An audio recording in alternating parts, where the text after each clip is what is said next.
Hi there. I'm Lily from Golden Garden Moments, your go-to friend for simple, no-nonsense gardening tips that actually work. Whether you're just starting out with your first pothos or you've been caring for houseplants for years, I know how frustrating it can be when your green babies just don't thrive.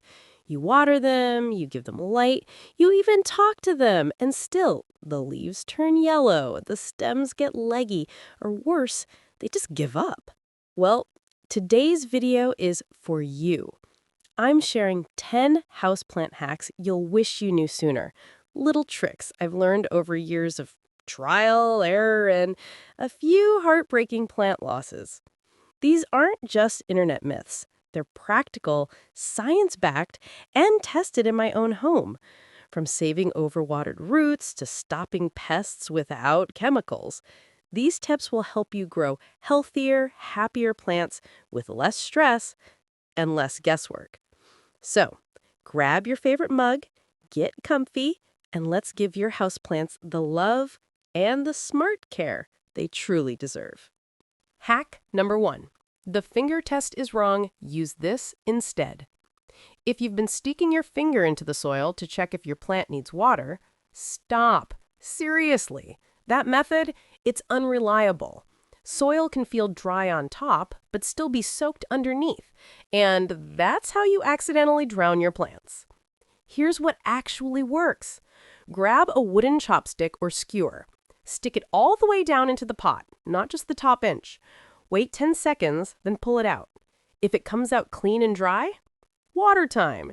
If it's damp or has soil clinging, hold off. Even better, invest in a $5 moisture meter. Stick it in, wait 3 seconds, and get a real reading. No guessing. I use the trick on my fiddly figs, snake plants, and even my peace lilies. No more yellow leaves from overwatering. No more crispy edges from underwatering. Just happy, thriving plants. And hey, if you're new to this, don't feel bad. Most gardeners learn this the hard way, after losing a few beloved plants. Save yourself the heartbreak. Ditch the finger test, go low-tech with a chopstick or high-tech with a meter. Your plants will thank you. Hack number 2. Stop misting, try this instead. You've probably seen those cute videos, misting your ferns and calatheas with a spray bottle, thinking you're giving them a tropical spa day. Spoiler, you're not helping. Misting raises humidity for about 5 minutes, then evaporates. Worse, it can promote fungal growth and attract pests like spider mites. So what should you do instead? 2 simple tricks. First, group your humidity-loving plants together. When they transpire, they create their own mini rainforest zone. Second, use a pebble tray. Fill a shallow tray with pebbles. Add water just below the top of the stones. Then, set your pot on top. As the water evaporates, it gently humidifies the air around the plant without wetting the leaves. I use this for my bird's nest ferns and prayer plants, and they've never looked greener. Plus, it looks gorgeous on my windowsill. No fancy gadgets needed, just rocks, water, and smart placement. Ditch the spray bottle. Embrace the pebble tray. Your plants will thrive, and you'll save time, too. Hack number 3. Dust equals suffocation. Wipe leaves like this. Dust isn't just ugly, it's deadly for your plants. Those tiny particles block sunlight, clog pores, called stomata, and slow down photosynthesis. Think of it like wearing a dirty mask while trying to breathe. You wouldn't do it, so why let your plants? Here's how to clean them safely. Grab a soft, lint-free microfiber cloth. Lightly dampen it with room temperature water, never cold. Gently wipe each leaf from base to tip, supporting the leaf with your other hand. For glossy leaves like rubber plants or monsteras, add a drop of milk to the water. Yes, milk. It naturally conditions and polishes without chemicals. Avoid leaf shine sprays. They coat the leaves and trap dust. Do this every 2 to 4 weeks, depending on how dusty your home gets. I do mine on Sunday mornings while drinking coffee. It's relaxing and satisfying. You'll see results fast. Brighter leaves, faster growth, fewer pests. Don't ignore the dust. Clean those leaves. Your plants are counting on you. Hack number 4. Rotate weekly to prevent lopsided growth. Here's a sneaky problem most indoor gardeners don't notice until it's too late. Your plant is leaning. One side looks lush and full, the other side is sparse and sad. Why? Because plants grow toward light, and if your window is only on one side, your plant will stretch and twist toward it. The fix? Rotate your pots weekly. Every 7 days, give your plant a quarter turn, 90 degrees. That way, all sides get equal sun exposure. I rotate mine every Sunday, same day I water. It takes 10 seconds and it makes a huge difference. After 3 to 4 weeks, you'll see fuller, more balanced growth. Bonus tip, if your plant is already leaning, place a small fan on low near it. Gentle airflow encourages stronger stems and helps prevent legginess. I've saved my Monstera deliciosa and my pothos this way. No more awkward angles. Don't let your plants become lopsided. Turn them weekly. It's the easiest, most overlooked hack in houseplant care. Hack number 5. Cooled pasta water equals free plant food. Yes, you read that right. Pasta water. Not the salty kind, but the cooled water you boiled your noodles in, without salt if possible. That starchy water is packed with nutrients, magnesium, potassium, calcium, that your plants love. After boiling pasta, let the water cool completely, then pour it slowly around the base of your plants, not on the leaves. I use this on my snake plants, ZZ plants, and even my philodendrons. They perk up within days. Why does it work? Starch feeds beneficial microbes in the soil, which then break down nutrients for your plant to absorb. Think of it as a gentle, natural fertilizer. Just don't do this every week. Once every 2-3 weeks is plenty. And never use water with oil or sauce residue. Plain pasta water only. I started doing this after watching my grandma do it for decades. Old school wisdom that still works. Save your water, save your money, save your plants. It's that simple. Hey, quick pause before we dive into the next 5 hacks. If you've learned even one helpful tip so far, maybe the pasta water trick or how to really tell when your plant needs water, I'd be so grateful if you'd hit that subscribe button. I'm Lily from Golden Garden Moments, and I create these videos to help everyday plant lovers like you grow with confidence. No green thumb required. New tips drop every week, from saving struggling houseplants to seasonal outdoor gardening, all based on real experience and a few hard-learned lessons. So if you'd like more simple, stress-free plant care that actually works, tap subscribe and join our little garden community. Now, back to the hacks, because number 6 might just save your next plant from pests for good. Hack number 6. Cinnamon is a natural fungicide. Seriously. Cinnamon isn't just for cookies. It's a secret weapon for your plant houses. Sprinkle a thin layer of ground cinnamon on top of your soil to stop mold, fungus gnats, and damping off disease. How? Cinnamon contains cinnamaldehyde, a natural antifungal compound. Just sprinkle it lightly over the soil surface after watering. It won't hurt your plant. In fact, many plants respond well to it. I use it on my seedlings, succulents, and even my orchids when I see white mold spots. It also repels ants and some bugs. Bonus, it smells amazing.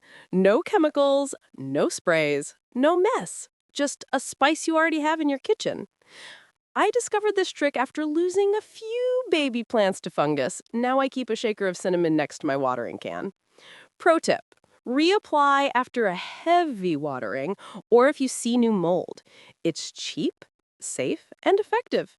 Give your plants a sprinkle of cinnamon. They'll thank you with healthier roots and cleaner soil. Hack number 7. Repot in spring only, never in fall or winter. This one's critical, and most people get it wrong. Repotting your houseplant in fall or winter? Big mistake. Why? Plants go dormant in colder months. The roots aren't actively growing, so they can't heal from root disturbance. That means you risk root rot, shock, or even death. Always repot in spring when daylight increases and temperatures rise. That's when plants are waking up and ready to grow. Signs you need to repot: roots poking out the bottom, water running straight through, or the plant looks top-heavy. When you do repot, choose a pot only 1 to 2 inches larger. Too big equals soggy soil equals root rot. Gently loosen the roots, remove old soil, and use fresh potting mix. I lost a beautiful ZZ plant this way. Repotted in December. Lesson learned. Spring is the sweet spot. Mark your calendar. Your plants will reward you with explosive growth come summer. Hack number 8. DIY pest spray. Neem oil plus soap solution. Got tiny flying bugs or sticky leaves? You don't need expensive sprays. Make your own organic pest killer at home. Mix 1 teaspoon of pure neem oil, 1 liter of lukewarm water, and 1 drop of mild dish soap, like Dawn. Shake well in a spray bottle. Spray directly on affected leaves, top and bottom, early in the morning or late evening. Neem oil disrupts insect hormones and deters pests like aphids, mealybugs, and spider mites. The soap helps it stick. Reapply every 5 to 7 days until pests are gone. I use this on my jade plant and pothos. It saved them multiple times. Important: test on 1 leaf first. Some plants are sensitive. Avoid spraying in direct sun, it can burn leaves. Store unused spray in the fridge for up to a week. No harsh chemicals, no toxic fumes, just nature's bug repellent. Keep this recipe handy. You'll be glad you did. Hack number 9. Terracotta isn't just cute. It saves overwatered plants. That pretty terracotta pot isn't just for Instagram. It's a lifesaver for overwaterers. Why? Terracotta is porous. It wicks away excess moisture from the soil, helping prevent root rot. Perfect for succulents, cacti, and plants that hate soggy feet, like snake plants and ZZ plants. I switched my overwatered monstera to terracotta last year, and it stopped yellowing within weeks. Plastic pots hold water longer. Great for drought-tolerant plants, but risky for beginners. If you're prone to overwatering, we've all been there, start with terracotta. Bonus, it looks rustic and earthy, fits any decor. Just make sure it has drainage holes, and if you live in a super dry climate, you might need to water more often. But that's a good problem to have. Choose terracotta for peace of mind. Your roots will breathe easier. Literally. Hack number 10. Talk to your plants? Do this instead: gentle airflow. You've heard talk to your plants. But science says it's not the talking that helps. It's the carbon dioxide and gentle movement you create. Here's the real hack. Place a small oscillating fan on low near your plants. Not blowing directly on them, just nearby. Why? Airflow strengthens stems, prevents mold, and reduces pest buildup. I ran a quiet USB fan on my plant shelf for 2 to 3 hours a day. My peace lily and philodendron have thicker stems and fewer issues with fungus gnats. Bonus, it mimics wind outdoors, which triggers plants to build stronger cell walls. No need to sing or whisper, just move the air around. I do this while working at my desk, multitasking at its finest. If you're serious about healthy plants, treat airflow like fertilizer. It's free, easy, and wildly effective. Don't talk to your plants. Move the air around them. They'll grow taller, stronger, and happier. And there you have it. 10 houseplant hacks you'll wish you knew sooner, from saving overwatered roots to using pantry staples like cinnamon and pasta water to keep your plants thriving. I hope at least one of these tips gives you that aha moment, maybe even saves a plant you thought was beyond help. If you try any of these hacks, I'd love to hear how it goes. Drop a comment below and tell me which one you're excited to test, or share your own secret trick. Your tips might just help another gardener in our little community. Don't forget to like this video if it helped you. It really supports the channel. And if you haven't already, subscribe to Golden Garden Moments for more simple, stress-free gardening advice every week. Whether it's houseplants, raised beds, or seasonal must-dos, I'm here to help you grow with confidence, one plant at a time. Thanks so much for watching, and remember, every great gardener started with one struggling plant. You've got this. I'm Lily, and I'll see you in the next video. Happy growing!